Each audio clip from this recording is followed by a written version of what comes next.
Ouais, Rabbin Bogos, c'est pas de la vie. Ok, stop. Je te laisse mon portable. Attention. Ce qui est bien avec les portables cachés, c'est que tu peux rien cacher même si tu veux. Toujours. Non, c'est elle qui m'a fait mon code.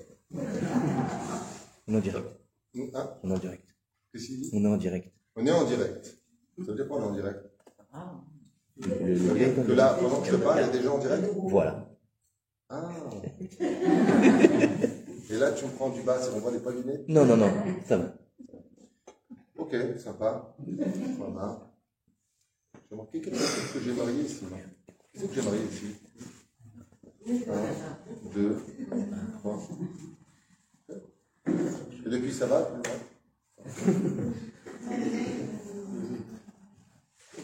Le Shem Hashem, la CMS. Écoutez, ce soir, nous allons parler d'un sujet qui est certainement le sujet le plus important de tous.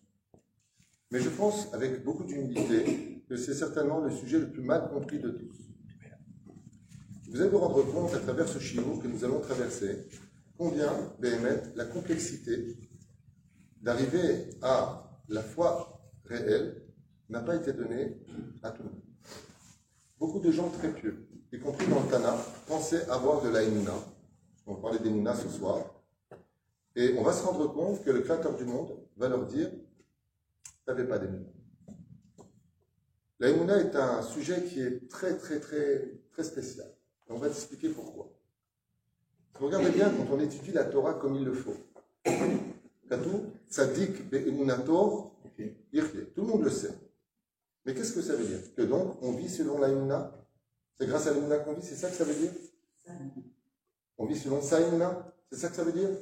Absolument pas. C'est pas du tout ce qu'il y a marqué. Il y a marqué Tzadik, virgule, be'emunato yirye. Qui est celui qui vit selon sa Emouna? Uniquement celui qui est Tzadik.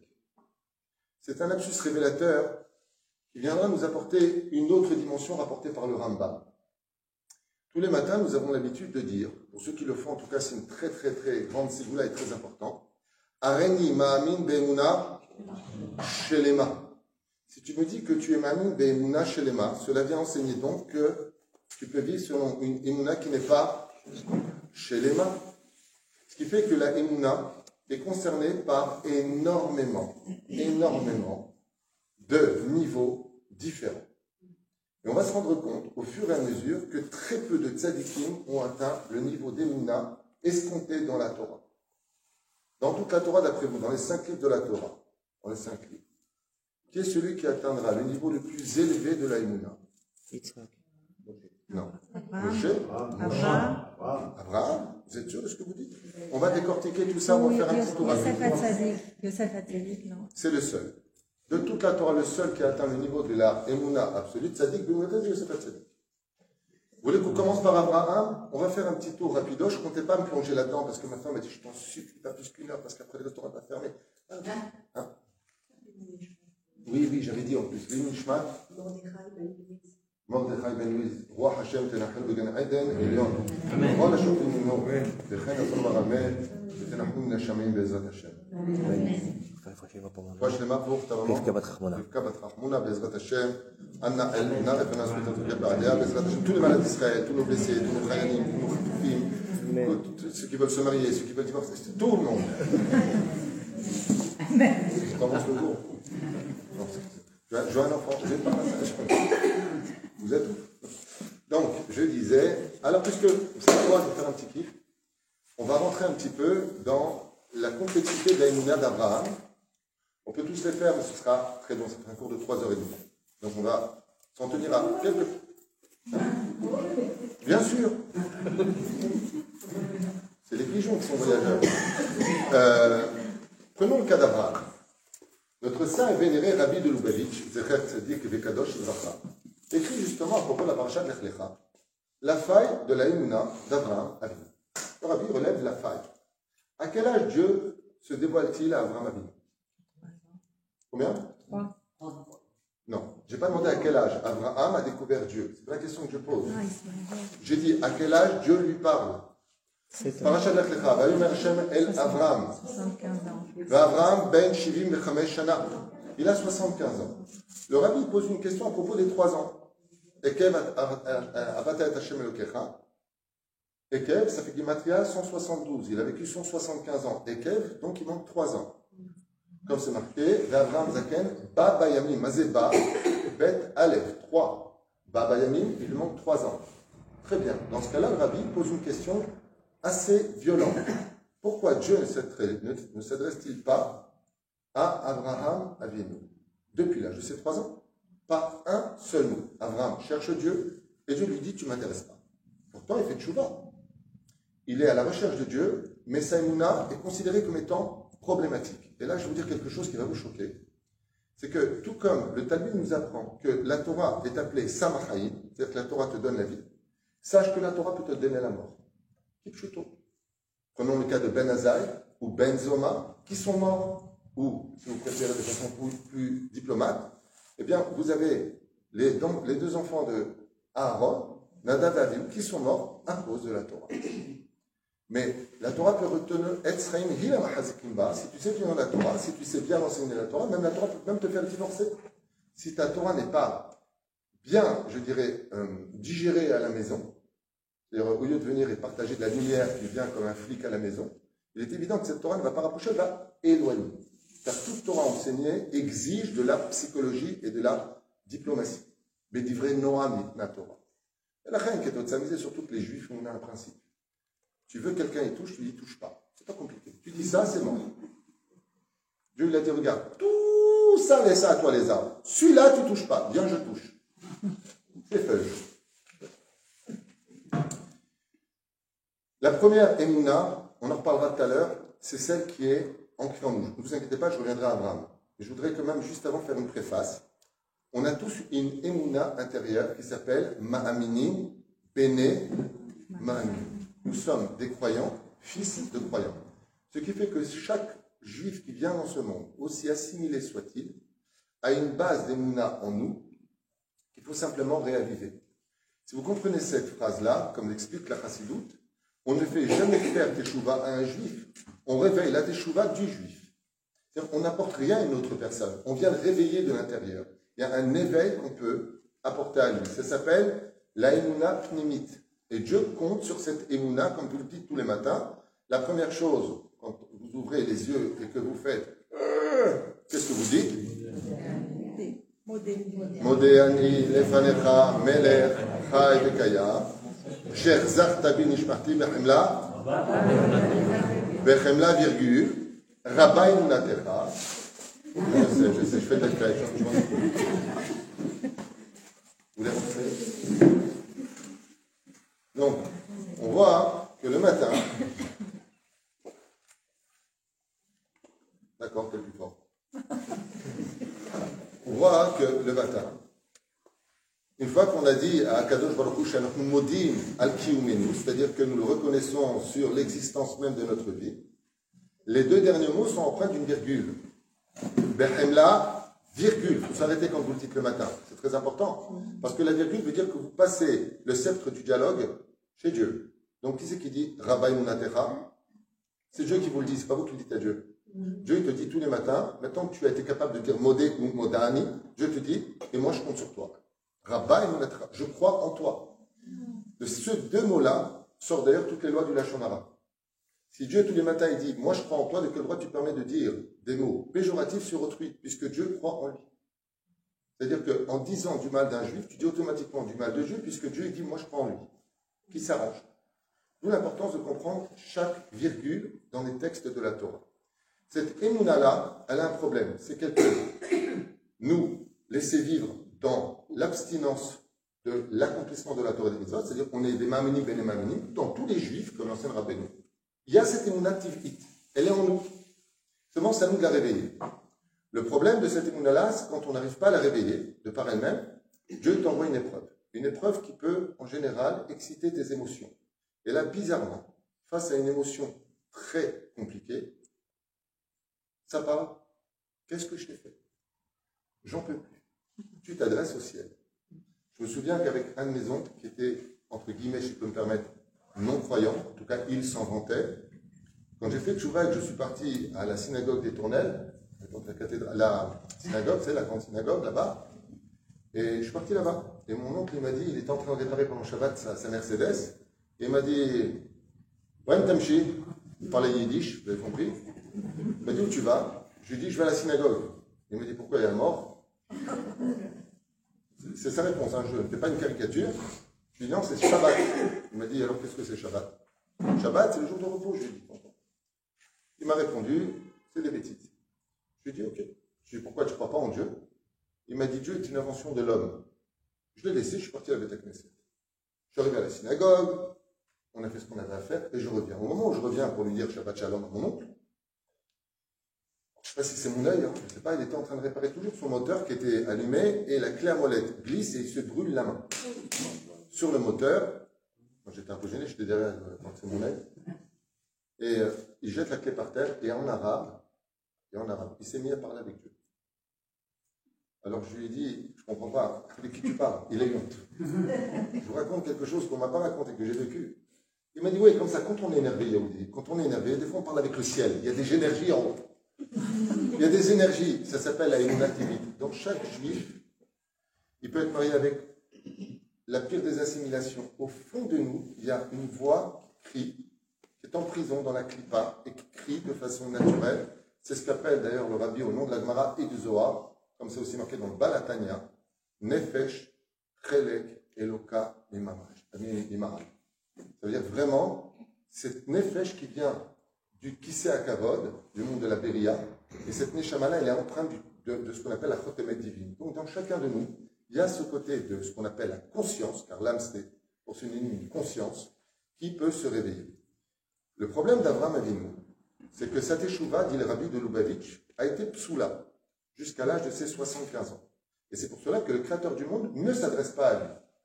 Et pourtant, cette émouna d'Avraham Avinu, c'est la émouna d'Eoraïta. Vous allez voir comment le sujet de la émouna est un sujet qui n'est pas du tout compris comme il le faudrait. Je vais vous expliquer ça, c'est magnifique. Qu'est-ce que je vous ai dit tout à l'heure? Qu'est-ce qu'on appelle l'élixir de vie? La Torah. Qu'est-ce qu'on appelle le poison de la vie? La Torah. D'accord? Vous vous rappelez de ça? De la même façon, ta émouna peut te faire vivre, mais à quelles conditions? Si vous avez compris depuis le début ce qu'on a dit, quelle est la condition pour que la émouna te fasse vivre? Soit chez les morts. Hein? Chez les morts. C'est la première phrase que j'ai expliquée. Je vous ai même posé la question. La première phrase. Ça dit Be'emunato yirfeh. Chez qui la émouna ne comprend aucun élixir de ma tête que quand tu es tzaddik. Ça veut dire quoi tzaddik? C'est ce qu'on va expliquer, c'est le but du tour. On va arriver à la fin, vous allez comprendre. Ce qui fait que si j'ai de la émouna, cette même émouna, comme aujourd'hui à midi, un quart dans mon bureau, quelqu'un vient de Ranana, qui a fait les tzomot, et tzedakot, et la émouna shlema, il étudie la nuit, tikkun chatzot, tikkun taras, tikkun tout ce que tu veux, il m'a dit, à quoi ça me sert? Et mantik, j'ai tout fait, il n'y a rien qui se passe. Rien ne s'est arrangé pour moi dans la vie, rien de ceci, rien de cela. Je lui ai dit, qui est ton pire ennemi aujourd'hui? Aujourd'hui, ce que je vous dis, c'est aujourd'hui à midi, un quart dans mon bureau. Il m'a dit, tu veux que je te dise, je crois que ma émouna n'était pas bonne. Je lui disais, Nafran, tu sais pourquoi? Qu'il le gata les dargat sadik. C'est-à-dire que la condition de la émouna va nous apporter automatiquement une réussite si j'arrive à la dimension d'être le tzaddik dont parle la Torah. Le problème qu'on a, c'est qu'il y a plusieurs niveaux d'émouna. Je vous pose une question très dangereuse, essayez de répondre, bien sûr avec des références. Ouais. La émouna d'Eoraïta est basée selon quel principe d'après vous? Question pour un champion, veuillez peser. On n'a pas le temps. La émouna d'Eoraïta est basée sur le domaine cartésien. Tu n'as le droit uniquement de croire qu'en ce que tu vois. Nekuda.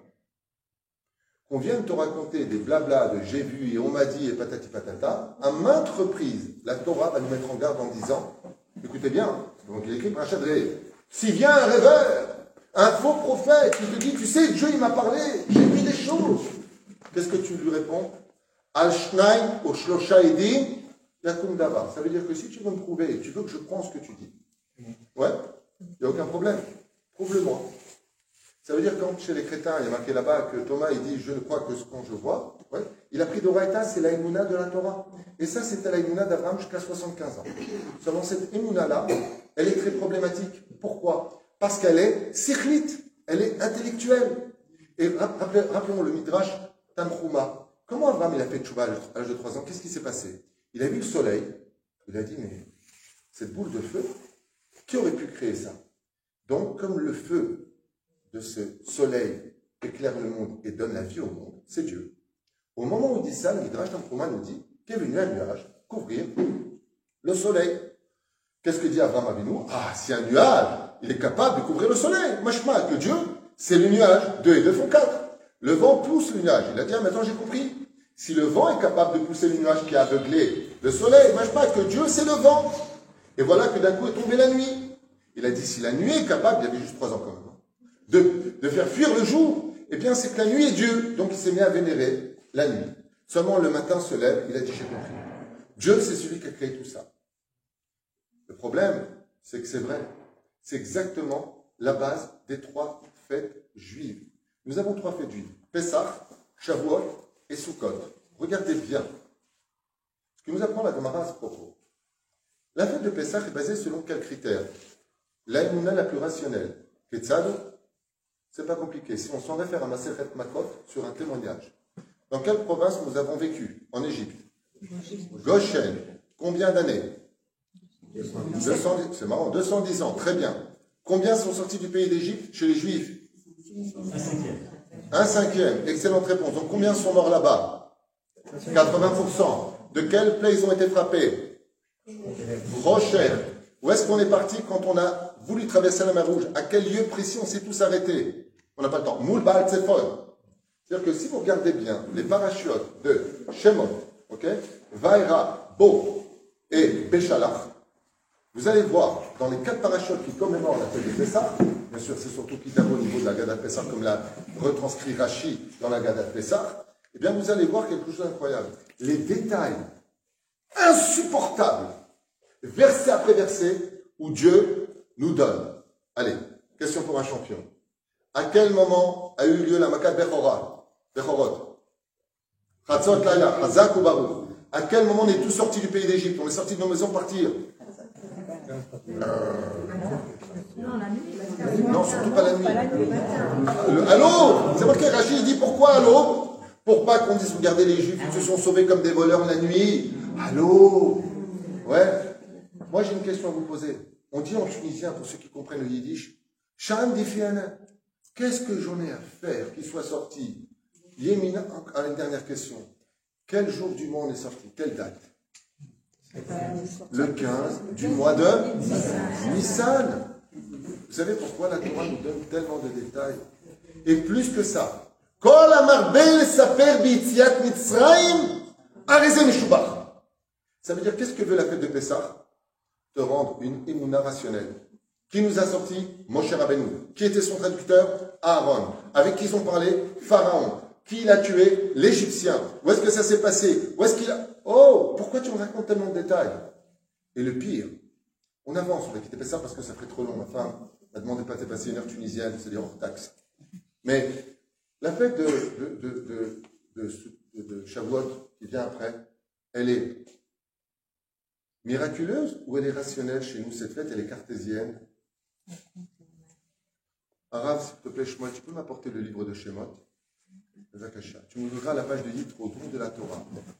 À partir de l'Alia de Maftir. Merci bien. Vous allez entendre des choses dans la Torah qui sont incroyables. La fête de Shavuot, ce n'est pas une fête qui a besoin d'émouna extraterrestre, abracadabra, pas du tout. Regardez bien ce que va nous apprendre le texte de la Torah le jour du don de la Torah. Attends, il arrive.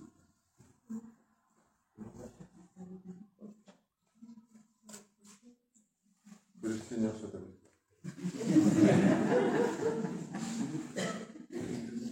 Nous sommes donc dans la paracha de Yitro, jour du don donc de la Torah, et j'arrive à la fin de la paracha de Yitro. Donc, je suis l'Éternel, ton Dieu. Vous avez tous le film, Cécile Bédémine, Jean-Antoine Eston, Luc Brunet. Très bien. J'arrive maintenant à la paracha de Yitro, et voilà ce que je lis dans la Torah. Je ne parle pas des commentateurs. Hein. Cette phrase que vous allez entendre se répète aussi dans la paracha de Mishpatim, et ainsi de suite. Regardez bien ce que la Torah va nous apprendre, à partir de Maftir. Vayomer Adonai el Moshe. Kotomar el Ben Israël. Dieu s'adressa à Moshe en ces termes et lui dit, ainsi tu t'adresseras aux enfants d'Israël. Atem reitem ki min hashamayim dibarti imachem. La Torah ne te demande pas de croire à des éléphants roses qui volent avec des ailes. La Torah te dit explicitement dans la Torah, vous avez tous été des témoins oculaires en voyant que j'ai donné, moi, à Kadosh, Baruch Hu, Ani velo Malach, Ani velo Saraf, Ani velo Shaf, Ani Hashem. J'ai donné sous vos yeux, je ne vous ai pas demandé de croire en n'importe quoi. Toute la Torah du début à la fin est basée selon ce critère. Et c'est pour cela que, si on a perdu, vous savez, les 10 tribus et les 2 tribus d'Israël, vous savez qui a scindé ces 2 tribus? Vous savez à cause de qui est venu ce malheur? Hein? Vous savez pas? À cause du roi David, le pauvre. Il a eu, oui, ouais, on lui a fait du Lachon Hara sur Mephibosheth, qui était le fils du roi Shaoul, qui était très fidèle au roi David, alors qu'il était prince. Et il a accepté ce Lachon Hara. Et vous savez pourquoi il a accepté ce Lachon Hara? Parce qu'il devait amener du pain aux soldats du roi David. Et au lieu d'amener le pain, l'ennemi du roi David a pris le pain en disant je m'en occupe, il lui a pas mis, il lui a dit Mephibosheth, lutte contre toi. Et qu'est-ce qu'il a fait? Il a dit alors c'est très simple. La moitié de la maison de Mephibosheth t'appartiendra, la moitié de son jardin t'appartiendra, la moitié de tous ses champs t'appartiendra, la moitié de tous ses troupeaux t'appartiendra. Le roi David a fait un tel décret que dans le ciel, au même moment que il a dit Lotitosh malchut mishevet Yehuda. De toi, Yehuda devait descendre le roi, mais puisque tu as accepté du Lachon Hara sans vérifier l'autre côté, au lieu d'avoir Mephibosheth, je lui pose la question, dis-moi, c'est vrai que tu n'as pas voulu m'aider, que tu es Mored be Malchut. Qu'est-ce qu'il a fait? Il a accepté ce Lachon Hara. Et nos Chachamim nous expliquent dans la Gemara qu'à cause de la décision du roi David, ce géant de la Torah, cet homme si pur, roi aimé de Dieu, il a fait une erreur dans sa vie. Il a marqué Shaoul be'echad, be David be'shtaim. Comme ça dit la Gemara, une erreur chez le roi Shaoul, 2 erreurs chez le roi David. Mais quel a été son problème? Il s'est fié à ce qu'on lui raconte. La Torah nous ordonne de vérifier. Quand on étudie au Kollel, au niveau des examens de Tour, Shulchan Aruch, à l'époque, quand j'étudiais à Jérusalem avec mon Rav, alors on a des chavrutot. Je me rappelle que. Mais le Rambam, il le dit. Attends, Omer, t'as vu le Rambam? Où est-ce que c'est marqué? Quand vous voulez étudier la Torah très sérieusement, vous posez la question. Mais il faut attendre vite. Comme le dit la Braïta dans ma Sechet Avot, Mishnayud Aleph, Perek Shishi, Omer Beshem Amro, Bevigoula Alonam. Mais il faut mes corps de J'ai entendu des gens déblatérer des choses au nom de Rabbi Nachman. J'aurais demandé de Bakasha. Je veux bien, mais montre-moi où est-ce que c'est marqué que tu dis. J'ai étudié tous ces livres, je ne vois pas ce que tu dis. Montre-moi où est-ce que.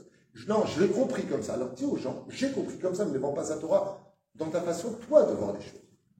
Et c'est pareil dans le chasse, et c'est pareil chez le Rambam, et c'est pareil même vis-à-vis des lois. Mais la fin, il est impératif de comprendre que la Emouna dont on nous parle ici, c'est une Emouna qui est basée sur des témoignages. Al-Shnaim, Oshlosha, Edim, Yakum, Davar. Alors ça, c'est la Torah qui nous le demande. Et c'est à cause de ce même raisonnement que la Torah est appelée Samahaim, donc j'ai des preuves, et Samamavet. Qu'est-ce qu'il y a marqué dans le parashat Re'eh? Comment je peux savoir si c'est un vrai prophète ou pas? Il a fait une prophétie, il dit qu'il a fait quelque chose. Attends que ça se réalise. Si tu as vu que ça se réalise, c'est un vrai prophète. Si tu as vu que ça ne se réalise pas, c'est un faux prophète. Ainsi donc, la Torah nous apprend de suivre, d'Afka dans ce cas-là, le côté le plus cartésien de l'histoire. La Torah est-elle vraie? Prenons un exemple très simple. Dans ces 3 religions dites monothéiques, ok? Il y en a un, il a dit Dieu m'a parlé, il n'y a aucun témoin. L'autre, il a dit j'étais dans la grotte en face de Médine, Dieu m'a parlé, il n'y a aucun témoin. Et la Torah, elle dit que quand Moshe il a parlé, il y avait combien de témoins? 3 millions. C'est toute la différence. C'est-à-dire que de façon historique, ce qui fait de notre Torah sa véracité, c'est que nous étions des témoins. Et c'est pour cela que la Torah va insister lourdement. Lema'an tesaper be'ozen bincha. O ben bincha et asher it alalti bemitzraim. Je te demande d'aller raconter, quand vous faites la Gadat Pessah 2024 que vous avez fait, en espérant que celle-ci se passe au Beth Amikdash, vous ne venez pas raconter des légendes, vous ne venez pas raconter des histoires, vous venez raconter ce que votre père vous a raconté, qu'il a appris de son père, en remontant jusqu'à qui? Aux premiers pères qui sont sortis du pays d'Égypte, de la province de Goshen. Et ça, c'est la Emouna dans laquelle est rentré Abraham. Abraham, il a pensé que c'est le côté intellectuel et sikhli qui m'amènerait à cette Emouna-là. Le problème, c'est que quand se lève du miel, viennent les mouches. Ça veut dire que automatiquement, si tu deviens sikhli et que tu ne crois qu'en ce que tu vois, dans ce cas-là, nous aurions besoin, nous, à des degrés différents, de vivre la Torah telle que nous on le comprend. Donc, je suis Shomer Shabbat, je me mets tefilin, je gagne le loto de 80 millions de shekels. Im bechokotai telechu, vet mizvotav tishmeru, vasitem otam, tu es Shomer Shabbat, tu es Shomer Tzniut, tu es Shomer ceci, tu es Shomer cela. Ouais, qu'est-ce qu'on va te dire? Ben, t'as une vie en rose, ta vie elle est belle. Tu fais 3 mois, ta vie elle est belle. Et la Torah elle te dit, oui, mais ça va dépendre. C'est marqué, alors après tu commences à rentrer dans des jeux. Im bechokotai telechu. Le jeu, il parle au pluriel. Ah, ok, donc ça me convient. Mais à l'échelle individuelle, pourquoi les Sarah, Rivka, Rachel et Léa n'avaient pas d'enfants? Ah, parce que Dieu, il aime bien la prière des femmes justes. D'accord, mais elles ont prié pour cela. Elles n'ont pas fauté. Elles sont rentrées pures sous la roupa, dans une génération complètement dépravée. Où est le salaire? Et vous allez voir qu'il va y avoir un accident terrible. C'est l'accident de Moshe Rabbeinu. Moshe Rabbeinu va rentrer dans cette émouna rationnelle. Où est-ce que l'on le voit? C'est marqué noir sur blanc dans la Torah. Il vient devant Hachem et lui dit Ar-enina et kevodecha. Hachem, s'il te plaît, montre-moi comment tu diriges ton monde. J'ai besoin de comprendre la logique de ce monde, je ne comprends pas. Pourquoi lui, il est né riche, lui, il est né pauvre, lui, il est né marocain, le pauvre, celui-là, il est né tunisien. Pourquoi il est grand, pourquoi il est petit, pourquoi il est marié, pourquoi il n'est pas marié, pourquoi les enfants, il n'y a pas d'enfants, pourquoi là-bas? Pourquoi le monde est injuste? Pourquoi celui qui travaille le mois va gagner plus d'argent, celui qui va se défoncer 14 heures par jour, il va gagner même pas la moitié ou un quart de ce qu'il va gagner l'autre? Où est la logique? Travail égale argent. Qu'est-ce qu'il répond à Kadosh Baruch Hu? Shtok. Non, ça c'est autre chose. Il lui a dit tu ne me verras pas dans mes réponses, si ce n'est que quand tu mourras. Au niveau du pshat, pour les enfants, ça veut dire le jour de la mort, tu auras des réponses à toutes tes questions. C'est pour cela que l'homme, au fur et à mesure de l'âge, ressemble à un point d'interrogation. Sa colonne vertébrale se courbe. Et quand on l'allonge dans la tombe, on l'expose comme un point d'exclamation. C'est-à-dire que là-bas, il reçoit les réponses à toutes ces questions qui viennent du monde. Olam Shikulo Emet. Il recevra sa réponse. Mais qu'est-ce qu'il voulait lui dire à Kadosh Baruch Hu? Il lui a dit, écoute, en réalité, il y a un niveau qui est au-dessus du rationnel, un niveau qui est au-dessus de la Torah. C'est celui, d'ailleurs, que Rabbi Yehuda explique en long et en large, qu'on appelle Ashlachat HaMochim. C'est-à-dire être capable de mourir, dans mon raisonnement, pour me remplir d'un niveau d'émouna qui est encore supérieur à celui de la Torah. Et là, je refais allusion à ce que tu viens de dire, ma femme, que Dieu bénisse ton mari. Là, je rebondis. Moshe Rabbeinu, prophète d'Israël, le plus grand de tous les prophètes, Loaya Be'oye Kemoshe, Navi Kemoshe, il voit le sort de Rabbi Akiva. Il voit Rabbi Akiva qui explique 3000 halachot sur les tagines. Vous savez, de Sefer Torah, les petites couronnes. Et Moshe Rabbeinu, je ne comprends rien à ce qu'il raconte dans la halachot. Il dit, je ne comprends rien. Il dit, pourquoi tu l'as donné la Torah à moi? Fallait la donner à lui. Je ne lui réponds pas. Mais quand il voit comment Rabbi Akiva meurt dépecé, Moshe Rabbeinu part en arrière et lui dit, écoute Hachem, quoi? C'est ça le salaire? Et c'est ça, c'est ça la Messirut Nefesh, le travail? Et c'est ça son salaire? Là, Kadosh lui dit, Shtok, tais-toi. Kikach ala v'machshava. C'est extrêmement profond comme sujet, je ne sais pas le sujet de ce soir, ça peut être un sujet très intéressant. Ce Shtok, Kikach ala v'machshava, ça veut dire, tais-toi, car ainsi est monté jusqu'à moi. Quelle différence entre le côté, si je ne crois que ce que je vois, si je vois un tzaddik qui a fait toute sa vie Messirut Nefesh comme Rabbi Akiva, je veux voir le résultat de sa récompense. Et qu'est-ce qu'on voit, Rabbi Akiva? Complètement dépecé, complètement déchiqueté. Chacharot, c'est le barzel, il y a marqué des râteaux d'ailleurs. C'est le barzel, et ce degré-là, il est très problématique. Le Rabbi Lubavitch revient à Abraham et il dit, quand est-ce qu'Akadosh Baruch Hu s'est adressé à Abraham? On peut le lire dans le Parashat Lech Lecha, son commentaire. Il dit, le jour où Abraham a dit à 75 ans, j'ai rien compris. Vayomer Hashem el Abraham. Tout de suite, il lui a parlé. Tant que tu restais dans 2 et 2 font 4, 4 et 4 font 8, 8 et 8 font 16, Akadosh Baruch Hu, il te dit, c'est bien. C'est une émouna qui est valable pour rejoindre la Torah. Mais ce n'est pas une émouna qui est valable pour me joindre moi. Si tu veux que moi, je m'adresse à toi, alors il va falloir que, par contre, tu quittes le monde de la logique pour entrer dans un autre monde. Et cet autre monde, c'est le plus haut des degrés. Entre ce monde cartésien de la Torah et le monde du tzaddik dont on va parler maintenant, il existe un monde intermédiaire dans la Emouna. C'est le monde des miracles. La mer qui s'ouvre en 12 ponts, chaque tribu passe. Ouais. Et qu'est-ce qui a marqué là-bas? Vayaminu Bachem ou Moshe Avdo. Donc ils ont maintenant eu foi en Dieu. Ouais. Et pourtant, à peine arrivé de l'autre côté, dans cette même paracha de Béchala, ah, Zachem Moshe, Ozi, Zimratia. C'est quoi cet endroit pourri? On était bien en Égypte, est-ce qu'on manquait de kever? Des courgettes. Non, ça c'est beaucoup plus tard. Tu veux des courgettes que je parle à ta femme? Je veux des courgettes ce soir. Au Tav Rabotai, on vient de voir les 10 plaies. On vient de voir Moshe Rabbeinu ouvrir la mer. On vient de voir Bizatayam. Chaque femme qui a vu son fils mourir par les Égyptiens, que je crois fait un nest, le Zohar HaKadosh nous dit, Ozi les Imratia, Ozi les Imra, c'était les deux, Égyptiens qui ont tué les enfants d'une veuve. Et HaKadosh Baruch Hu lui a amené jusqu'à ses pieds. Et s'il nous écrit, Ozi les Imratia, HaKadosh Baruch Hu va dire, Li Yishua. HaKadosh Baruch Hu, il m'a vengé sous mes yeux, je vois maintenant de mes propres yeux quel nest il m'a fait. Les chars qui étaient empreints d'or et de pierres précieuses, ils auraient dû couler ou ils auraient dû flotter? Couler! Ils ont tous flotté, ils sont arrivés, ce qu'on appelle Bizatayam, sur le rivage. Vous avez vu autant de miracles. À peine ils se retournent, ouais, CGT, CFDT, les gilets jaunes.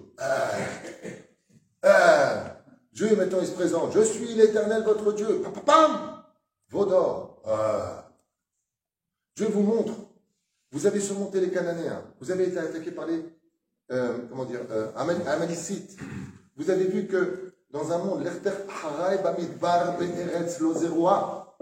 le mérite que vous avez, c'est de me suivre, il dit Hachem. Dans un monde aride, vous avez un grand mérite, vous m'avez suivi. On arrive là-bas en Israël, et regardez bien cette émouna. Mettez vos ceintures. Les 12 du Sanhedrin, les 12 rabbanim.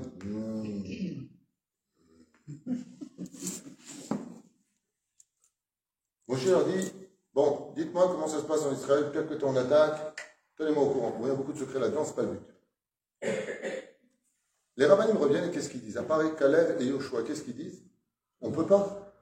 Mais il y a que des géants là-bas. On ne peut pas. Mais même Dieu, il ne peut pas. Qui efface arrête. El Hashem Yecholim. Dieu, il peut rien faire. Et vous êtes des rabbins, vous êtes les chefs du Sanhedrin. Vous avez vu la manne venir du ciel, le puits de Myriam.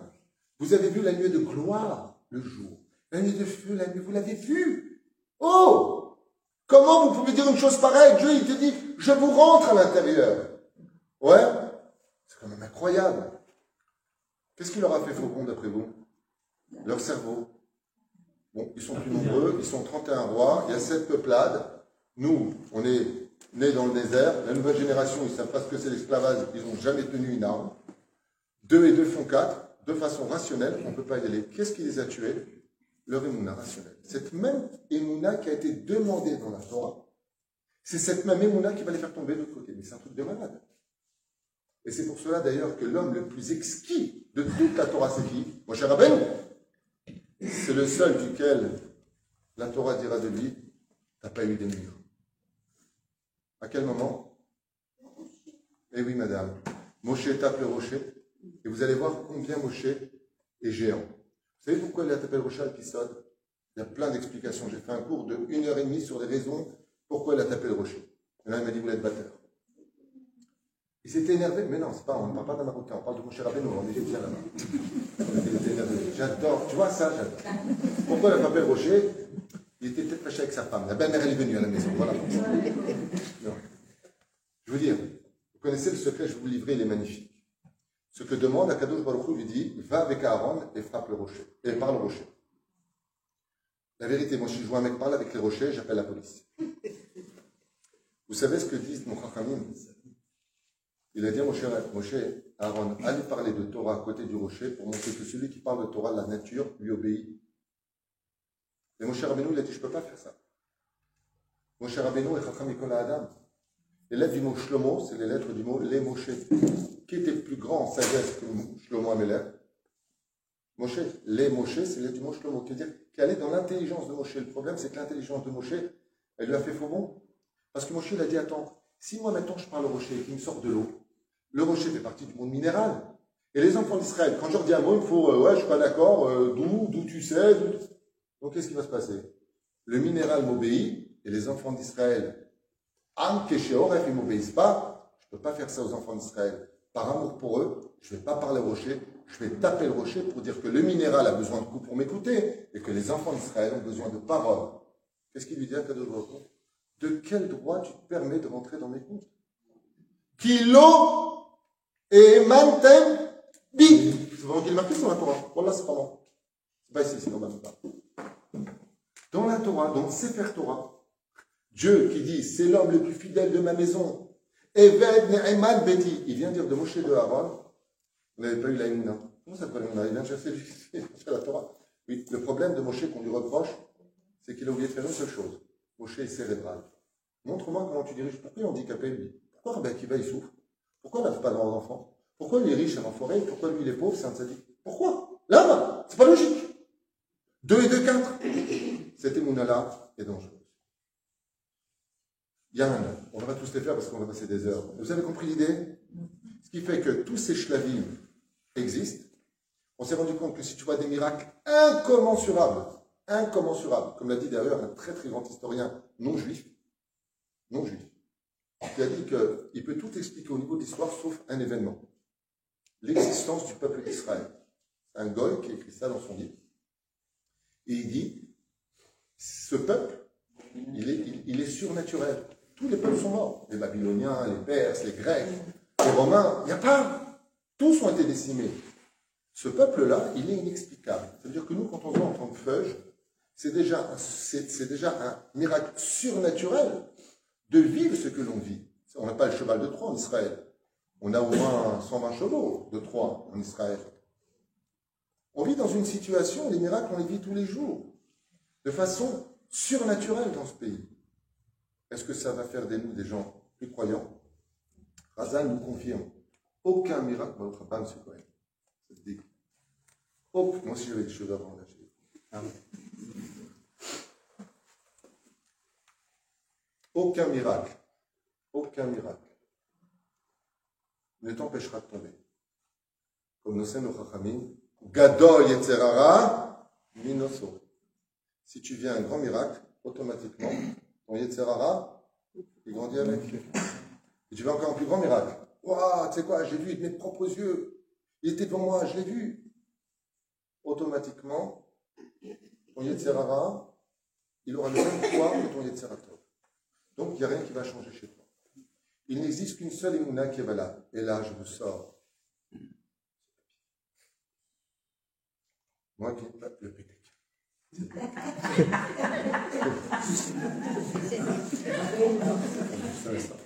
Sécurité. Avec humour, non? Moi, j'en ai du Le problème, c'est est-ce que les gens vont. Et là, j'aimerais vous parler de la vraie Emouna, celle qui vous permettra de garder le sourire, quoi qu'il advienne de vos vies. Il existe un degré d'Emouna qu'on retrouve d'ailleurs très particulièrement dans la chassidoute du Baal Shem Tov. Et il y a un homme dans la Torah qui l'a possédé. Et lui, il va donner des leçons de morale à tout le monde. À un tel point que le roi David l'appelle dans les Teilim le père de la nation juive. Le père, c'est Abraham? Non. Le père, c'est Yitzhak? Non. Le père, c'est Yaakov? Non. C'est qui le père? Yosef Hatzadik. Le roi David reconnaît que Yosef Hatzadik possède le niveau d'Emouna existentiel. Celui qu'on appelle Tzadik Be'emunatul Chiyuv. C'est pour ça qu'on attribue le nom de Yosef Hatzadik. Pas simplement parce que, ou Itmoded, qui a été plus courageux que Yosef Hatzadik, la Gemara nous dit, Boaz, son épreuve, est encore plus dure que celle de Yosef. Comme ça dit la Gemara. On ne dit pas Boaz Hatzadik. Alors le mot Tzadik, va dire qu'il est relié à Sfirat Yesod, il n'y a pas de doute. Mais le mot Yesod ne veut pas simplement dire le gardien de la bride. Ça veut aussi dire le gardien des fondations. Yosef Hatzadik représente les fondations sur lesquelles repose toute la vraie Emouna. Et je vous invite à écouter ce papier que j'ai écrit à toute vitesse pour vous le faire partager avec des références. Et vous allez comprendre, dans ce cas-là, la question essentielle, si le but, c'est la Emouna qui est marquée dans ce papier, qui fera de nous la Emouna Shlema, pourquoi je m'en parler des autres? Parce que pour l'atteindre, il faut passer par les autres. Ça veut dire que selon les situations, je vais adapter. Le mec fait un chilou. Il arrive devant la fille, salut, ça va, toi ça va, moi ça va, toi ça va. Alors t'es né à quel âge? T'habites loin de chez toi? Oh, il a posé des questions reloues, tu vois. Et puis, il dit, bon, c'est bon, on a fait un chilou, c'est Mina Shamaïm, si on se marie, bien on se marie. La Torah te dit, assourd, pas comme ça. Tu dois te renseigner, voir son CV, qui est sa famille. La mère, il ne faut pas vérifier, sinon tu vas dire, je ne peux pas. Dès qu'il trouve la Inyan, tu donc, Mermidot, Chélo. Est-ce qu'il est kamtsan ou pas kamtsan? Est-ce qu'il est nerveux ou pas nerveux? Est-ce que c'est jusqu'au domaine médical? Est-ce qu'il peut avoir des enfants ou pas? La Torah te demande de vérifier. Un chidour, c'est là pour vérifier avec ton intellect. Mais une fois que tu as vérifié avec ton intellect, tu ne peux pas demander toutes les garanties du monde, tu n'en auras jamais. Donc il faudra monter à la Mouna de Yosef Hatzadik. Ça veut dire qu'en fin de compte, la Mouna, c'est une échelle qui part du bas vers le haut.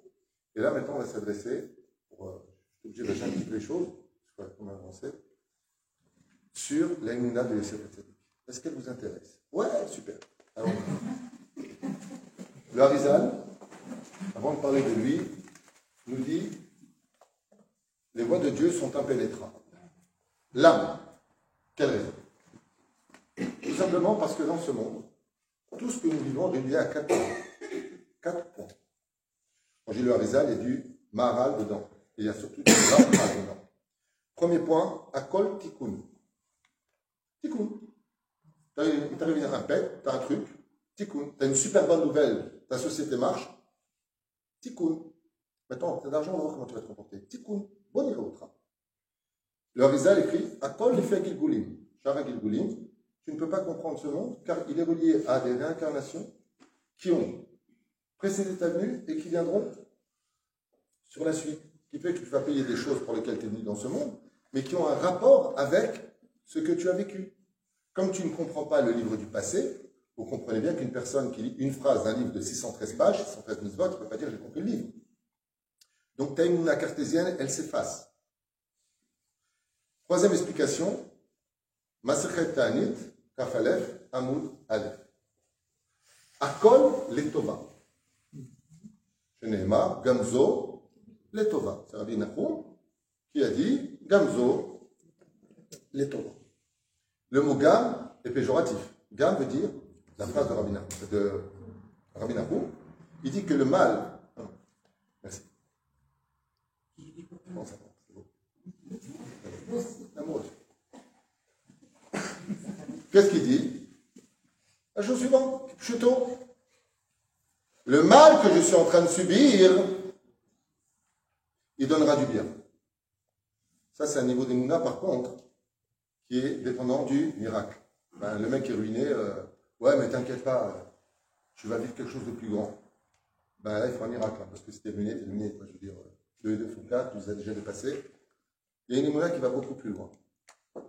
Il y a un homme qui va venir réparer la Emouna, malheureusement, je dis bien malheureusement, qui va coûter la vie à Yaakov. C'est ce qu'on va étudier aujourd'hui. Yaakov perd 33 années de sa vie. Pourquoi? Quand il arrive devant Pharaon, il lui dit, oh, Yaakov,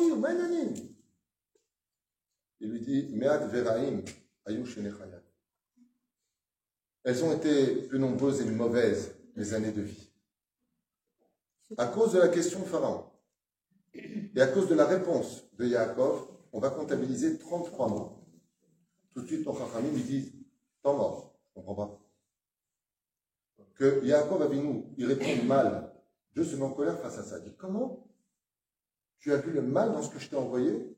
Eh bien, c'est hyper puissant. Pourquoi tu me comptabilises les mots qu'a utilisé Pharaon? Il dit, parce que Pharaon, s'il a posé la question, c'est parce que Yaakov avait une tronche de Tchabéab. Pharaon, quand il a vu Yaakov, il a dit, oh là là, qu'est-ce qu'il a dit? Il était triste. Il n'était pas bien. Donc, comme le Saint Rabbi Nachman, si tu perds le sourire, c'est que tu as perdu ta Emouna. Écoutez bien ce qu'écrit le Harizal. Dava nifla venisgav.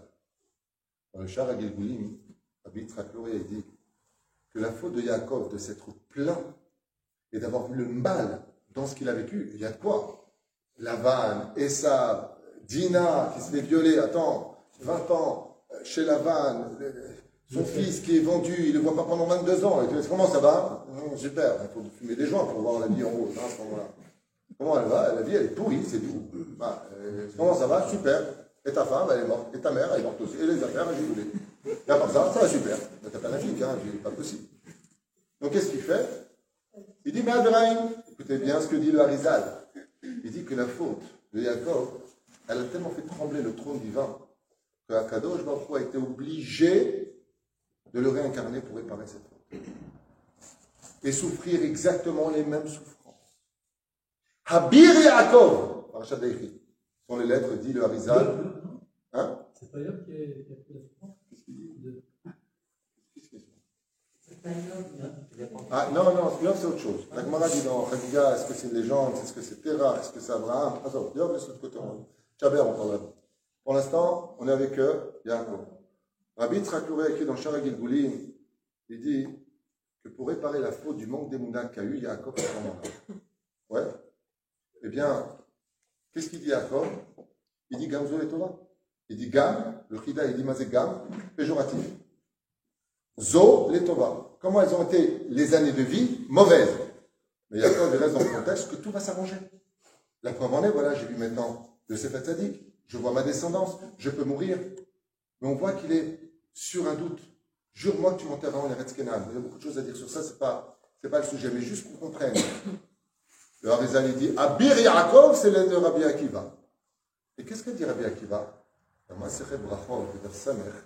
Rabbi Akiva, il dit, Ve'argil ha'adam lomar, kol da'avid rachamana, v'tav avid.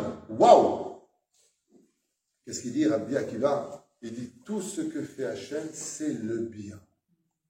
C'est pas Gamzo. Gamzo les Tobas, c'est d'un niveau inférieur à ce que dit Rabbi Akiva. Rabbi Akiva ne dit pas du tout. Kol de Avid Rachamana Yargil, un homme devra s'habituer. Le Harizal, il dit, pourquoi Rabbi Akiva il dit ça? Parce que c'est la réincarnation de qui? De Yaakov Avinu. Il est venu réparer les mots qu'il a dit. Elles sont mauvaises, mes années de vie. Parce que d'autres coups, il lui a dit, mauvaise, c'est-à-dire, de moi sort le mauvais. Zélotovia, comme ce que tu viens de dire. Puisque tu t'es plaint de la vie que je t'ai donnée, chaque mot égale 1 an. Au lieu de mourir comme ton père à 180 ans, tu quitteras ce monde à 147 ans. De quoi est accusé? Pas par moi, je ne me permettrai pas de parler de personne très de Shalom. Mais nos commentateurs, de quoi, en fin de compte, est accusé Yaakov? Il a manqué de vie. Alors, quel est ce témoignage que je partage avec vous? Les deux âmes, Jacques Laman. Vous voyez bien, vous aurez. Dans ce fameux télim que je vous conseille de dire tous les matins avant de partir de la maison, il y a Mizmor Letoda, vous connaissez? Tout le monde connaît Mizmor Letoda. C'est une grande ségoula avant de partir de la maison, tous les matins. C'est-à-dire, même si vous avez la belle-mère à la maison pendant 3 semaines, vous dites Mizmor Letoda. Comment finit ce télim? Avec un verset. Kitov Adonai Leolam Chasdo, Ve'ador Vador, Emunato. Waouh!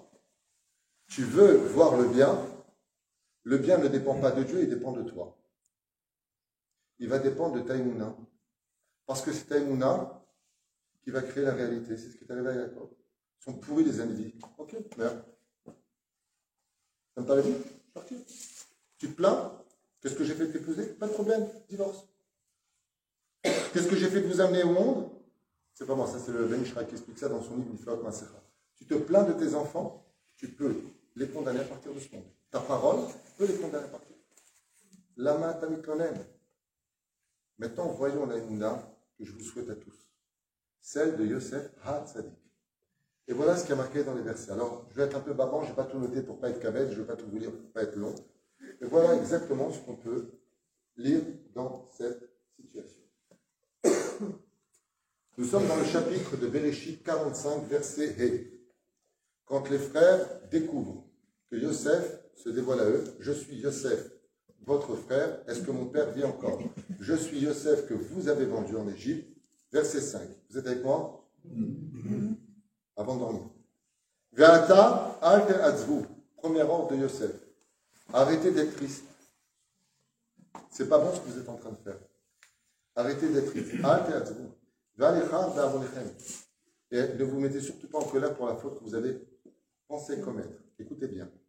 Ki mechachtem oti hena. Car c'est vrai que vous m'avez vendu ici, Lama. Les mirkash et la chani elukim.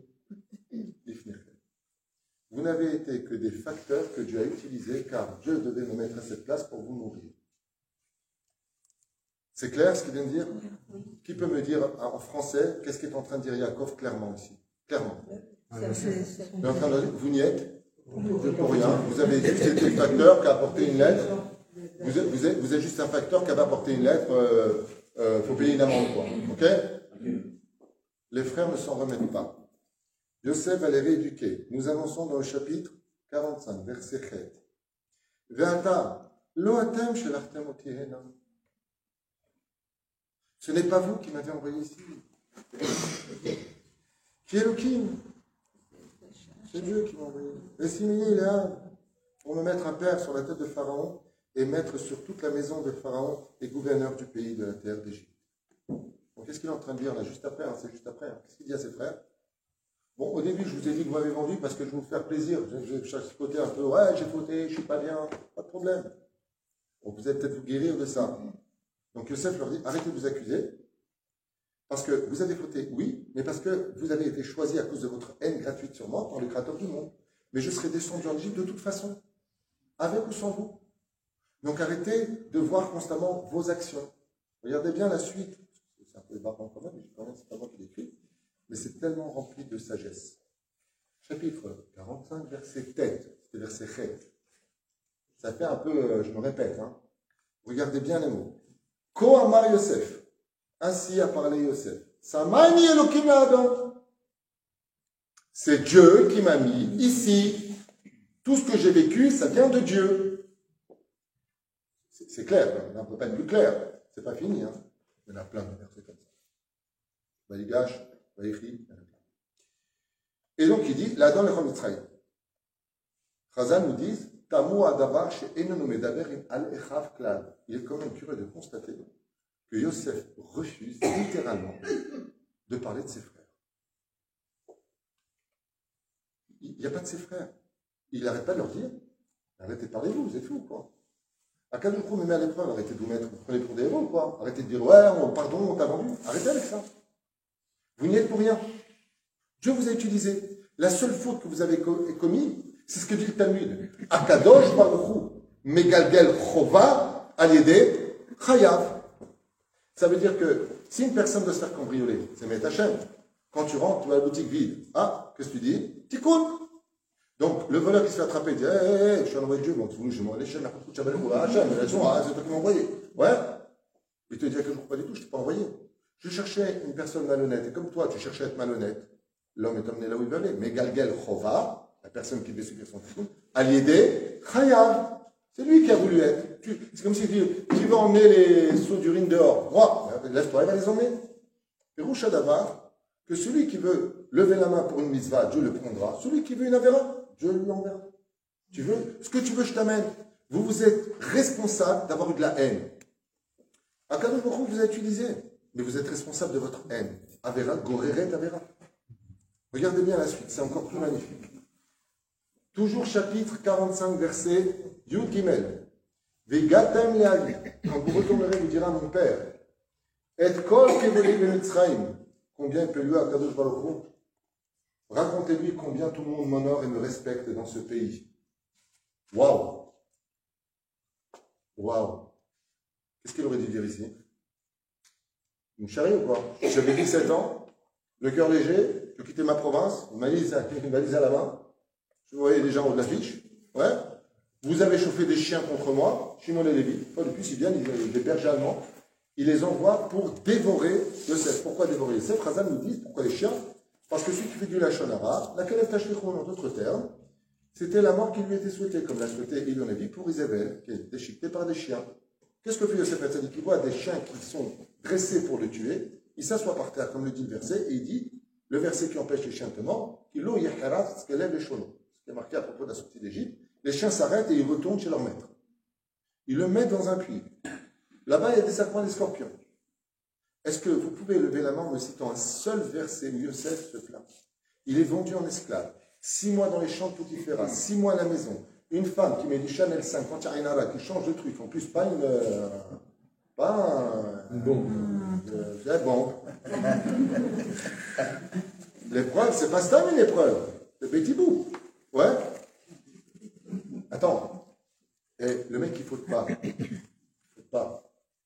dernière chose au monde qu'on attendait du ciel, c'est quoi?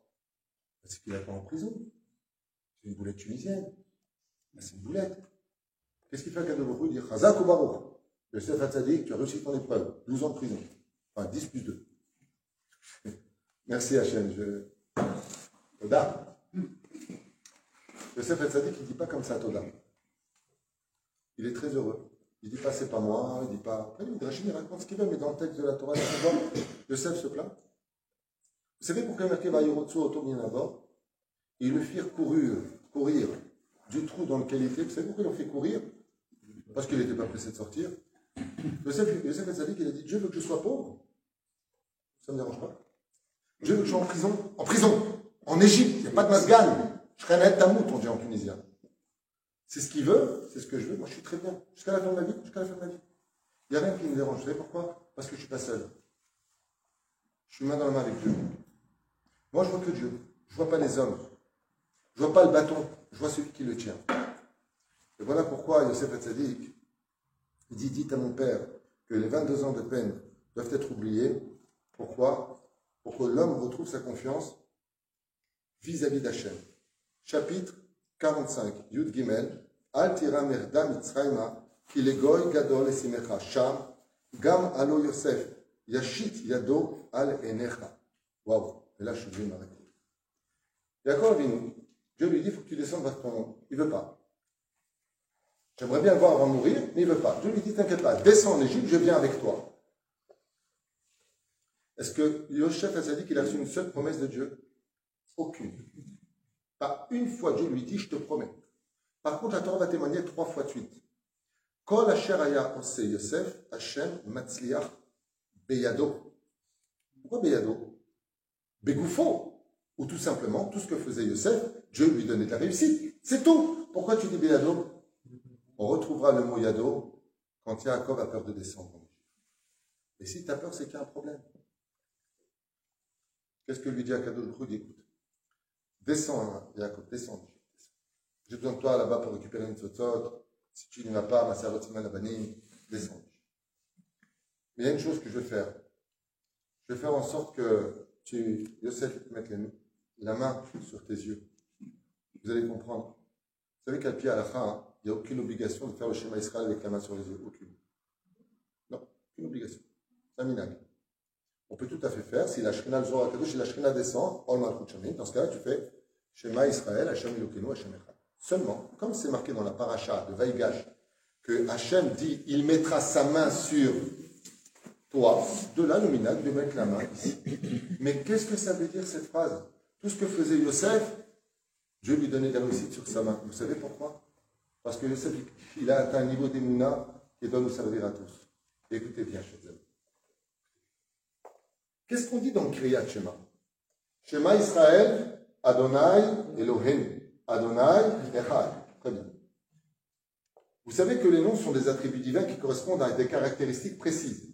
Yud-Ke-Vav-Ke, c'est le Dieu de miséricorde.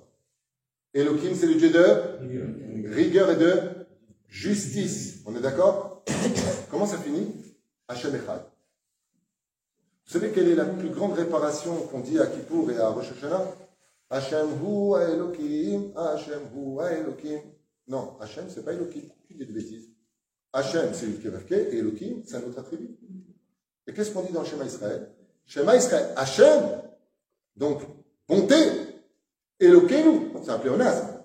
Bah, si c'est Hashem, c'est pas le Dieu des autres, c'est le nôtre. Alors pourquoi tu dis Elokeinu? C'est un pléonasme. Comme tu dis par exemple, je monte en haut. Bah, c'est de monter en bas.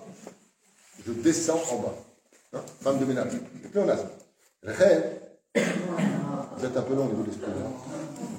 Vous êtes fatigué à achever. Et donc, pourquoi est-ce qu'on met la main? Mais oui, c'est une blague. Ils n'ont pas d'humour à acheter là.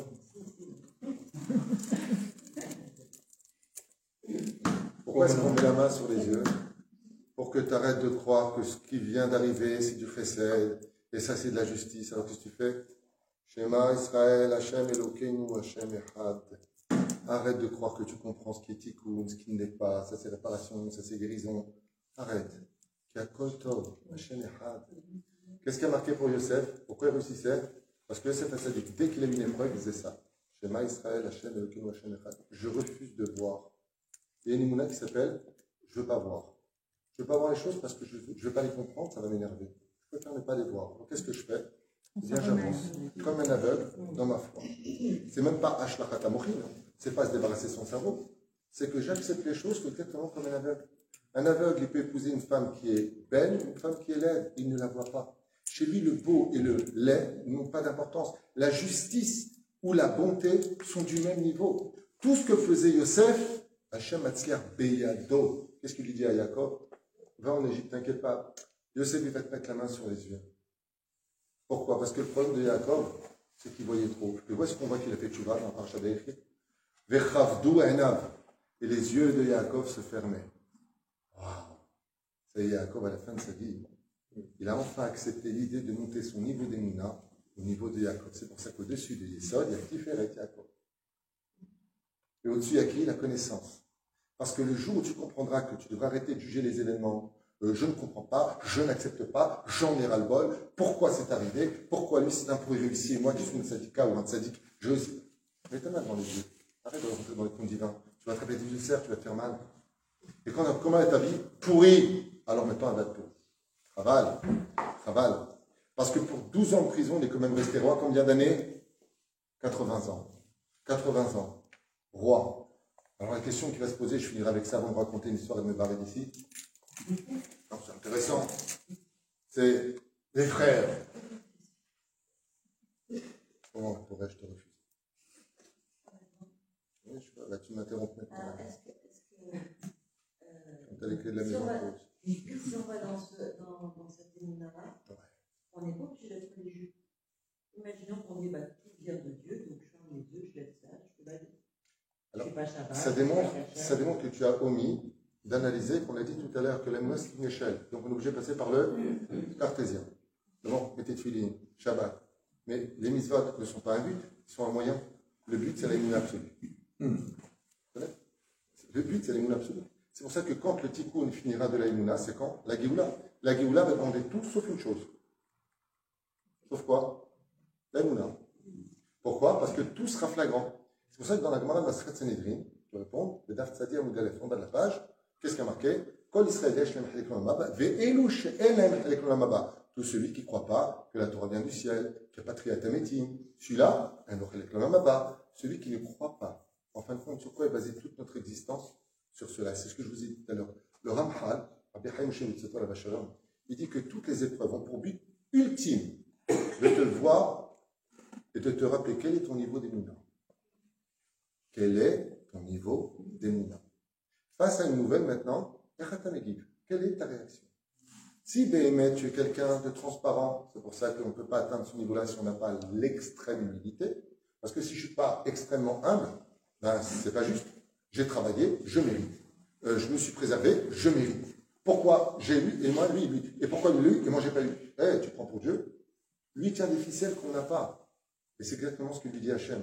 Tu veux me voir? Il me dit, tu veux comprendre comment dirige le monde? Il faut mourir. Tu es prêt à mourir? Il dit non, je peux en faire. En d'autres termes, seul quelqu'un qui s'annule totalement à l'image, comme il dit le Chida, Nitna Torah Shlosha. 3 ont été donnés pour la Torah. Le désert, parce qu'il est vide et aride. La montagne du Sinaï, parce qu'elle était plus petite. Moshe, parce que c'est l'homme le plus humble de tous les hommes. Le point, le Machane Mishutaf entre les 3, c'est que les 3 représentent ce qu'on appelle le désert de la pensée. Pour comprendre Dieu, se remplir de sa connaissance et comprendre les choses, il faut d'abord accepter l'idée que tout ce qui m'arrive, 1, je le mérite, 2, c'est pour mon bien, même si je ne comprends pas. 3, Dieu fait ce qu'il veut, et ce qu'il veut, c'est ce que je veux. Ça, c'est la vie de Dieu. Et si tu fais ça, tu montes très haut. Et la question que je voulais continuer à dire, avant de vous faire le Kriyat Shema pour votre sommeil, mais il y a le de Tchabia, eh bien, non, de toute façon, eh bien, ce que je veux partager avec vous, c'est que les frères, ils ont dit, ouais, mais nous, on a fauté. Qu'est-ce qu'il leur dit, Yosef? Vous n'avez rien fait, vous n'avez rien fait, vous n'avez rien fait. Alors, dans ce cas-là, qu'est-ce que sont devenus tous les descendants des frères? Ben, ils sont morts en Égypte, et les 20% qui sont sortis, ben, ils sont morts dans le désert. Et les frères eux-mêmes se sont réincarnés dans quoi? Les 10 martyrs, ils ont été dépecés, coupés la tête, la langue. Les 10 martyrs. Donc les frères, ils avaient raison de dire on est coupable. Réponse magnifique. tu n'es pas capable de voir Hachem et tu penses que tu es coupable, et tu penses que ceci, et tu penses que cela, une fois que tu as fait tchouva, bien sûr que la personne doit faire tchouva. Le mec, il est arrivé au côté, il a rencontré une Syrienne, il lui a dit c'est Mina Shamaï. Il n'est pas dans les avérotes. Du coup, tu te mets à l'épreuve. Aval, si tu penses vraiment mal, tu vas engendrer le mal. Et c'est pour ça que le seul qui s'en sort dans cette histoire, c'est Caleb Ben Yefune et Yoshua Ben Nun. Ils s'en sortent. Lama. Parce que eux, ils le vivent bien. Qu'est-ce qu'on a lu ce Shabbat? Qu'est-ce que dit Yosef à ses frères? Vous savez quelle a été votre erreur? Je vous explique ça en deux mots. Je vous fais ça en une seconde, que je vous lâche. C'est bien. Il vient d'enterrer Yaakov dans Pachat Vaïchi. Les frères quittent le corps et retournent maintenant en Égypte. Qu'est-ce que disent les frères à Yosef? Tu vas te venger? Et là, Yosef, il pète les plombs avec eux. Là, on voit qu'il pète les plombs. Vous savez ce qu'il leur dit, Yosef? Atem chashaftem lera'a, ve'elokim chashava letova. Vous m'avez gonflé, arrêtez, c'est bien lourd. Vous pensez qu'elles sont négatifs. Dieu, ses pensées, elles sont que positives. Moi, j'arrive à voir ce que voit Dieu parce que je n'existe pas. Donc, je deviens roi. Cette émouna-là, c'est ce qu'on appelle l'absolu émouna. Mais pour ça, il faut être sadique. Moi, c'est sadique. Tzedek et fini Hachem. Si tu veux comprendre Hachem, sois d'abord tzedek. Moi, une fois, un jour, quelqu'un m'a dit ouais, je ne comprends pas, je souffre trop. Pourquoi? Kevodo, il est tellement chalem, jamais t'as fait de la shonara, t'as jamais vu des films interdits, t'as jamais touché une femme, t'as tzadik, t'as jamais rien volé, t'as jamais rien dit. Oui, je ne suis même pas Shomer Shabbat. Oui, tu me dis, qu'est-ce que tu veux chez moi, j'ai rien fait. Alors, sincèrement, c'est comicus de la Castiglianus. Un jour, rencontré une histoire. Histoire que je m'ai racontée parce que je l'ai vécu moi-même. Histoire d'un mec. Bon, je ne vais pas tout vous faire parce qu'il y a cette version, mais au moins cette histoire est très très importante. Et si je vous la raconte personnellement, même si j'en ai beaucoup, parce que je trouve que c'est la plus symbolique. J'ai vécu Baruch Hashem presque 20 ans à Jérusalem, Timanen Tikonen, avant la Tzir, à côté, là où il y a le Kollel, et puis avant j'habitais à Kiryat Moshe, à côté de Mordechai Yehud à Shalom. Et il y avait beaucoup de Lim Khadashim qui arrivaient au Bet Canada. Il n'y avait pas autant de Russes à l'époque, mais il y avait beaucoup de francophones qui débarquaient. C'était les belles années en Israël. L'euro était à 5,5, c'est en 1994, où j'avais pris du temps pour moi pour enseigner à tous les francophones au Bet Canada. D'abord les lois d'intégration, comment comprendre le pays d'Israël, de comprendre que si tu ne parles pas la langue, tu seras toute ta vie dans un poisson, dans un bocal, mais pas dans l'océan. Donc, intègre-toi à la société israélienne, comprends le système israélien, au lieu de tout le temps dire ils ne comprennent rien, non, c'est toi qui ne comprends rien, et si tu parlais le langage, tu verrais que les choses iraient beaucoup mieux, et ainsi de suite. Mais qui trouve la ligne arrive une famille, dont un barreau, qui est ingénieur en informatique, des Ramas, Maud, c'est un peu le 7e niveau, je ne sais pas ce que c'est son nom, mais au-dessus de ça, il n'y a pas. Genre. Et quand il est venu, donc il me court avec sa femme, ses enfants, il m'a raconté en France, il a une race qui gagnait des sommes astronomiques. Quand il est arrivé en Israël, après avoir fait une panne, il a commencé à chercher un travail. Et il n'a pas trouvé. Et il n'a pas trouvé. Et il n'a pas trouvé. Avec 2 enfants au Bet Canada dans un 2 pièces, on peut comprendre qu'en France, dans un pavillon, la différence, elle est quand même assez dramatique. Hein, elle est nerfs. Maintenant, ils ont épuisé toutes leurs économies. Et 6 mois de recherche n'ont rien donné. Sa femme lui a dit on retourne en France. C'est une des raisons pour lesquelles on peut quitter Israël, c'est pour la ça, on n'en veut pas. Apparemment, je ne veux pas de nous ici. Elle a commencé à chauffer. Et je lui ai dit Nathan, tu as dit que tu retournes en France pour cela. Il a fallu que ton mari trouvera du travail. S'il prie pour cela. Lui, il ne voulait pas quitter le pays. Il s'est mis à prier. Et enfin, on lui fait une proposition. Donc, il me parle de ça la veille, un mercredi. Et il me dit un tel, tu connais, là-bas, du côté de Saint-Médria, je dis bien sûr, c'est comment dire, Ezorata Asia, de high-tech. Il m'a dit, pour la première fois, j'ai envoyé mon CV, on m'a dit, voilà, demain matin, il faut absolument que tu te présentes. Et quand j'ai parlé de la paye, il m'a dit, écoute, ils m'ont dit, à l'époque, en 1994, 3000 shekels, c'était énorme. C'était énorme. Mais à son niveau à lui, c'est un minimum de 8. Minimum. Dans son travail à lui, on est très très bien payé. Et donc, il lui dit, non, si tu rentres chez nous, tu vas commencer du bas, même si tu as des diplômes de France, même si tu as travaillé pour telle société, chez nous, tu pars du bas. Pour éviter des problèmes, trouver un appartement, il accepte seulement. Le directeur donc, du Koach Adam, il lui dit, chez nous, on a un principe. Vous avez rendez-vous à 9h, 9h01, ne venez pas. Chez nous, la spontanéité. La pompe, se calme. De façon spontanée. Ouais, donc, on va la faire à la tunisienne. Être à l'heure, c'est le principal. Donc, la ponctualité et de règles. Si vous n'êtes pas capable de venir à l'heure, c'est que vous n'êtes pas sérieux. C'est comme ça qu'on juge les gens qui rentrent chez nous. Donc, lui, il se lève le matin, il fait sa prière, sa petite étude, et le bus passe tout le temps à 8 heures précises, tous les matins. Et là, il est comme un fou parce qu'il arrive à l'heure, mais le bus vient de passer. Il est passé 1 minute, 2 minutes avant l'heure. Jamais c'est arrivé. Donc il arrive comme ça, sa femme remonte les escaliers du Beth-Canada, il n'ose pas le dire à sa femme, il ne sait pas quoi faire de sa vie. Alors il attend un taxi. Il n'y a pas de taxi. Il me dit, tous les matins, il y a des taxis. Tous les matins, il y en a qui passent. Ce matin-là, il n'y a pas de taxi. Pas deux, un. Je me suis assis sur le banc de la station de bus et j'ai commencé à me dire, c'est quoi ce pays, ces gens ne peuvent plus de ma vie, c'est quoi cette histoire. Pendant que je parlais, que j'étais en train de comme ça, il y a une voiture qui s'arrête. Il y a une femme qui descend là-bas. Et l'Israélien me dit, Maïch Lecha, je lui dis, don't speak, parle en anglais, ok. Je dis, qu'est-ce que j'ai? J'en peux plus de ma vie. Je suis venu de France, j'ai un travail du côté de Sanedria chez Intel, et le bus il est passé juste pour moi aujourd'hui, 1 minute avant. Je lui dis vraiment, ben, c'est pas un problème, bon chérie, bye bye, bon voyage, elle prenait le bus. Moi je suis propriétaire de la pompe à essence en bas de Intel, il y a une pompe à essence là-bas. Je suis propriétaire et j'y vais maintenant. À quelle heure tu vas là-bas? Il m'a dit, oui, on a le temps, viens monte dans la voiture. Le bus il s'arrête, on va direct.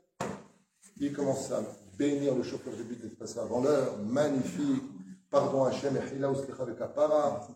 il rentre. Alors comment ça va? Il se parle en anglais. Et voilà que quand il arrive, le prof Istadrout, il prend sur la gauche pour descendre, j'ai oublié de la rue, peu importe, pour rejoindre du côté de la motte. Lui, il prend sur la gauche et il y a un taxi en face qui lui rentre dedans, mais pas il lui rentre dedans. Il lui éclate la voiture. Il est passé au feu rouge. Boum! De son côté à lui. Donc là, il arrive à l'hôpital Bikur Cholim. S'évanouit dans la voiture, et quand il ouvre les yeux, il y a une horloge comme ça devant lui, il y a marqué 11 heures. Et là, il est à l'hôpital, il n'y a personne dans la chambre. Je regarde comme ça.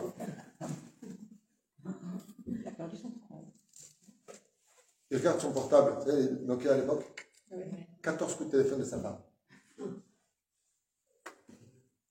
Il regarde par la fenêtre de l'hôpital, il lui dit, tu m'as tué. C'est lui qui me raconte. Il regarde par la fenêtre de l'hôpital, le ciel, il dit, qu'est-ce que tu veux chez moi? Tu me fais rater le bus, tu m'envoies un chauffeur, tu me fais rentrer dedans. Qu'est-ce que tu veux chez moi? Qu'est-ce qu'il dit à ce moment-là? Il dit, tu sais quoi, chef? Qu'est-ce que tu veux de ma vie? Je m'en fous. Ce que tu fais, c'est bien. Je ne comprends plus rien, tu m'as tué. Là, j'arrête de penser. Il a à peine fini de parler, les médecins rentrent avec un lit. Quelqu'un qui vient de la radio, il le met à côté de lui. Il dit en anglais, moi, qu'est-ce que j'ai? Il n'y a rien du tout, on a fait l'examen, vous êtes évanoui, vous avez pris un coup, vous n'avez rien. Le mec à côté, il arrive avec sa jambe un peu khmena, il prend son Nokia et il parle en français. Et il lui dit, ouais, écoute, bon, il n'y a pas de problème, de toute façon, moi, dans peut-être quelques heures, je sors, demain matin maximum, je sors de l'hôpital. Mais t'inquiète pas, trouver un ingénieur en informatique, je vais mettre dans le journal, je vais faire ceci, je vais faire cela. Et lui, il est à côté. Il dit, non, bonjour, je suis un ingénieur en informatique. Il dit, ah bon, attends 2 minutes, j'ai un malade à côté de moi, vous êtes d'où? De France, vous avez quelle société? Il lui donne le nom de la société, Mina Shamaï. Le patron de la société connaît très très bien cette personne qui est à côté de lui. Il lui dit, ah oui, Nachman, j'ai envie de parler de vous, vous êtes un super élément et tout ça. Et regarde, Mina Shamaï, Dieu m'a envoyé à l'hôpital pour que je te trouve sur place, à côté de moi, incroyable, un ingénieur francophone en informatique qui pourra parfaitement faire l'affaire et tout ça. Et là, il dit, ouais. Donc il raccroche et il lui dit, et vous pouvez commencer à partir de quand? Il lui dit, depuis hier. Il lui dit, ouais, qu'est-ce que vous me proposez comme salaire? Écoutez, pour le début, je sais que c'est un peu compliqué, on vous propose 8 000, et si dans 3 mois vous êtes convenant, on vous donne 12 000. En 1994, c'est une paye de proche Mamchala. Et là, il le regarde comme ça, il lui dit, 8 000 pour commencer. Il dit, pour commencer. Il dit, c'est où? Et là, quand tu lui donnes l'adresse, il dit, c'est à Talpiot. Avant de natif Tapiot, c'est le quartier d'en face, pas au bout du monde. À ce moment-là, il commence à bénir le retard du bus. Il bénit le mec, il bénit le chauffeur. À un tel point, vous voulez porter plainte, vous voulez l'assurance, je veux rien. J'ai dit, le chauffeur. Le feu rouge. Quand il m'a raconté son histoire à Jérusalem, il m'a dit, qu'est-ce que tu en penses? Je lui ai dit, Atatzach Larzor Betchouva, et faire une Seudat Odaya et une Seudat Kapara. Il m'a dit, Seudat Odaya, je comprends. Mais la Seudat Kapara, je ne comprends pas. Ça, je n'ai jamais raconté ça. Je lui ai dit, Shimon, tu as douté de Dieu. Tu dois faire une Seudat Kapara. Assur le'arer hare midotav. Le seul qui ne l'a jamais fait. Pas un seul moment. Un seul moment. C'est ce que dit Abraham Avinu. Aïm tispet tzadik im racha. Tu vas juger le tzadik et le racha. Il y en a qu'un qui n'a jamais de question. Et lui, c'est celui qui a le moins souffert de toute la vie. Il a fait 12 ans de prison, c'est vrai. Il était chef de Potiphera, il était ministre. Il mangeait bien. Il a fait 12 ans de prison. Akadosh lui a donné un studio en bas.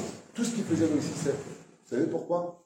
Parce que celui qui ne dit pas à Dieu pourquoi et comment et c'est injuste, eh bien Akadosh lui dit, puisque toi tu ne me poses pas de questions, que tu n'auras que de réponses. Voilà ce que je voulais partager avec vous, brièvement mais sûrement. La Seudat Kapara, c'est parce qu'il a dit du mal de Dieu. On n'a pas le droit. Une Seudat Kapara, ça veut dire refait une Seuda. Une Seuda, c'est un digne de Korban. Korban Khatat. Et c'est dans ce sens qu'il devait inviter les Talmidei Chachamim pour parler Torah et faire un cours sur la nuit. Ainsi donc, quand on a le malheur de la Era Harem Midotav chez la Kadosh Baruch Hu, c'est pour ça d'ailleurs que je vous dis franchement, ce qu'il y a de bien dans la Hidbo des doutes, c'est que c'est le seul moment où tu as le droit de te plaindre. Quand tu fais la Hidbo des doutes avec Hachem, tu fais d'abord ton Mishpat, ensuite tu remercies Akadosh Baruch Hu pour tout ce qu'il t'a fait et tu lui parles de ce qui te manque. Alors c'est important de dire à Hachem, en ce moment les épreuves sont trop difficiles, j'étais en haut, tu m'as mis en bas, il ratsonne que tu me redonnes les moyens d'aller mieux, pour mieux te servir. C'est-à-dire trouver des arguments qui te donnent, mais ne juge pas Dieu. Parce que le jour où Dieu te dira, Ani Hachem, tu seras rempli d'effroi et de honte. Vous savez pourquoi? Parce que Dieu va t'expliquer exactement tous les événements que tu as vécus. Vous savez ce que ça me rappelle? Je prends souvent cet exemple, moi qui étais souvent chez le dentiste, parce que j'avais une dent contre lui. Je finirai avec ça. Ce que j'adore, quand tu vas chez le dentiste, tu as remarqué ça? C'est toi qui prends rendez-vous. On va lui dire, mais t'as un givré de la tête, t'es un malade. Tu ne peux pas aller chez le dentiste. Vous ne pouvez pas avant, mardi, pas mercredi, mardi. Oui, alors je vous mardi à 13h. Non, mais je travaille. J'ai pas. Bon, je viens. Bravo, le mec il est prêt à annuler son travail, une journée, 2 mois. Il arrive chez lui, comme ça, ouvrez la bouche. Ah, bougez pas. Je mal. Bougez pas. Pardon.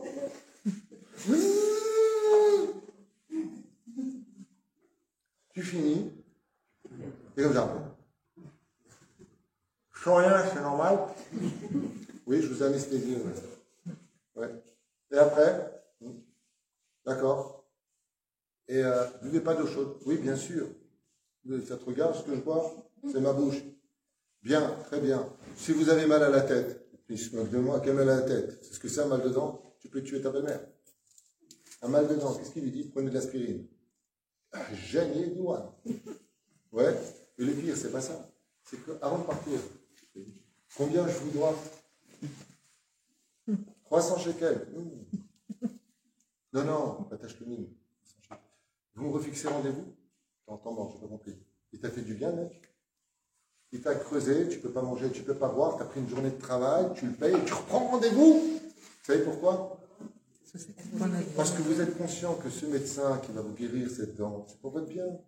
Alors non seulement vous payez, vous vous sacrifiez, vous avez mal, et le pire, c'est que quand vous l'appelez le lendemain matin parce que vous n'avez pas dormi la nuit, tellement ça fait mal, il te dit une phrase. Ça m'a toujours choqué cette phrase. Ouais, ben non, vous n'avez pas compris, j'ai vraiment très très très mal. Oui, c'est normal, on a touché le nerf, donc automatiquement vous allez... Mais prenez des cachets, au revoir, je vous laisse. Qu'est-ce qu'il a dit? Ça va aller. J'ai jamais vu un mec, il marche mon bizichlo, chambrecham irkar, racha. J'ai jamais vu un mec nous dire à un dentiste. Qu'est-ce qu'il a dit? C'est normal. Alors c'est normal, alors on souffre. Tous les matins, un cadeau, je retrouve. Baruch Ata Hashem, Rofech Ol Basar. Tous les jours dans la Mida, on l'appelle docteur. D'autres fois, on l'appelle avocat. L'avocat, tu vas le voir. Tu vas le voir.